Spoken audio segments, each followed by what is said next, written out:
and welcome to Otterwood Cottage, where we're building a brand new small holding in the heart of the Lincolnshire countryside. I'm Emma and we're delighted to have you along with us.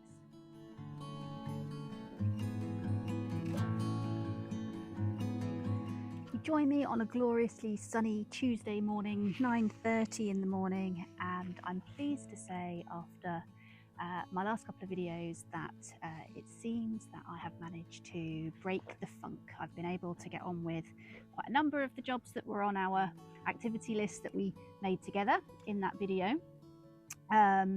Early days, things may still change. You do join me also having just found this little monkey standing on top of our dining room table, licking out the butter dish. So there are always curveballs being sent our way which interrupt the daily flow and the plans for the day.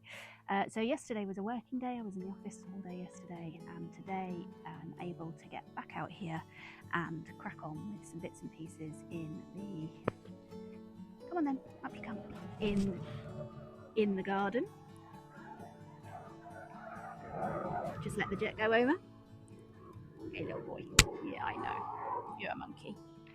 So I will catch you up in a later video with a full rundown of everything we have managed to achieve in August from that list. But what I thought I'd do today is just share with you in a quick video today the seeds that we are planning to sow in August. So one of the things I'm trying to get much better at now we are on the small holding is to not just treat the growing season as a kind of limited for spring and summer activity, but instead to try and successional sow plenty, so that making use of the polytunnel through the winter months will mean that we can extend the growing season and have access to some yummy food to bring into the house through the winter as well as through the summer. So we will harvest lots and preserve that. Our main way of preserving at the moment is through freezing, and so that does have a certain limitation in terms of freezer space. Eventually we probably would invest in some more freezer space. I do want to start to explore canning, but that isn't on the plan for this season. We haven't got the equipment. It's not a high priority in terms of spends to get the canning equipment, and a canner is not a cheap endeavour. Not easy to get hold of them here. You tend to have to get them from the States, many of you will know, and they are exceptionally expensive to buy over here. Unless anybody knows different and there is a cheaper way to go about canning than having to buy the expensive canning equipment, and that's a future project for the small holding. So right now we do need to both grow to preserve and freeze, but also to try and make sure we're making use of all the year round growing as far as we can, and using the polytunnel, which is a decent space, as you know, to support us in that. So with all of that in mind, we're mid-August now, and we're going to do some sowings now and some in September, which will be very similar sowings. We'll just try and get a succession. So everything I'm showing you today are seeds that we have already sown throughout the spring and summer, but we're going to be re-sowing, succession sowing, and I thought it might be interesting for you to see what those are.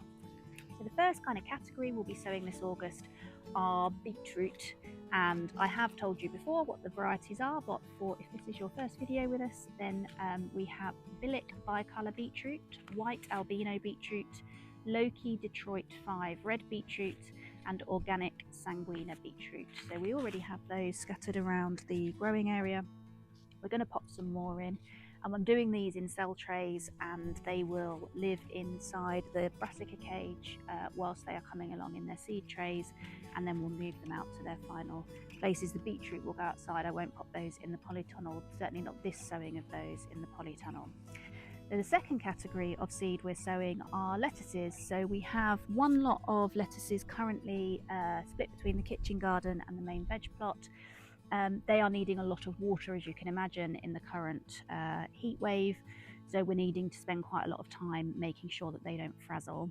What I might do, particularly for the ones in the veg plot, is pop some shade cloth over them, just lay them over the top to give them a little bit of a chance against the heat as we go into the next few days of really quite intense sunshine. The next lot that I'm going to sow, I'm going to keep in the brassica cage in their seed trays, so they have automatically some shade in there whilst they're germinating. And then I will succession sow these again in a couple of weeks, and again a couple of weeks after that is the current plan. Again, varieties you've seen me plant before, but for completeness we have Winter Marvel winter lettuce, Organic Morton's Secret mixed lettuce. That is definitely my favourite from Real Seeds. I'm going to get more of those next year if they're available, because the variety that we're getting from that pack both look and taste beautiful. Roden red and green ruffled lettuce, Organic Optima green butterhead lettuce, my second favourite, love butterhead lettuces, Maximo giant iceberg lettuce, Emerald oak leaf lettuce, and Australian yellow leaf lettuce. I think I also have in here, I may have missed one, and I'm not even going to attempt to pronounce the French pronunciation of that, but corn salad, also known as lamb's lettuce. So our third category that we're going to be sowing this August are brassicas, and I have some purple sprouting broccoli and some black Tuscan kale in that category this time.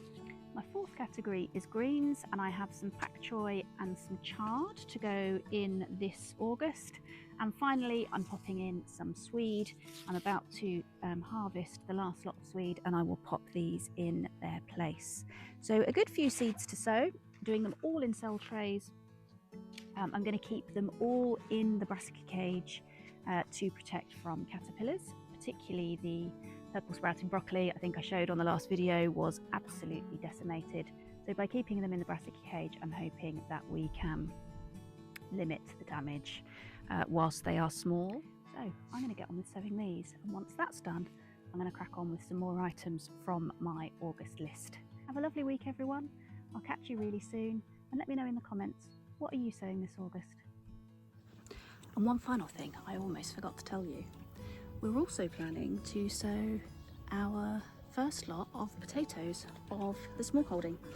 So we weren't going to do potatoes at all this year for various reasons, partly to do with space, partly to do with time, but we do want to have our own Christmas potatoes, and now is the time to do that. So we are going to try a new technique. We're going to try using hay as a growing medium for the potatoes. I'm struggling to get hold of any seed potatoes. It's the wrong time of year to do that.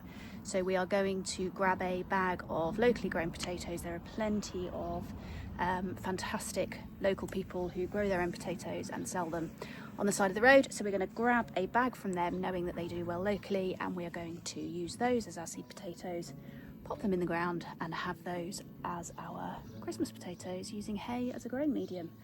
I'll show you that on a different video, but as we're talking about what we're sowing in August, I thought I should include the potatoes.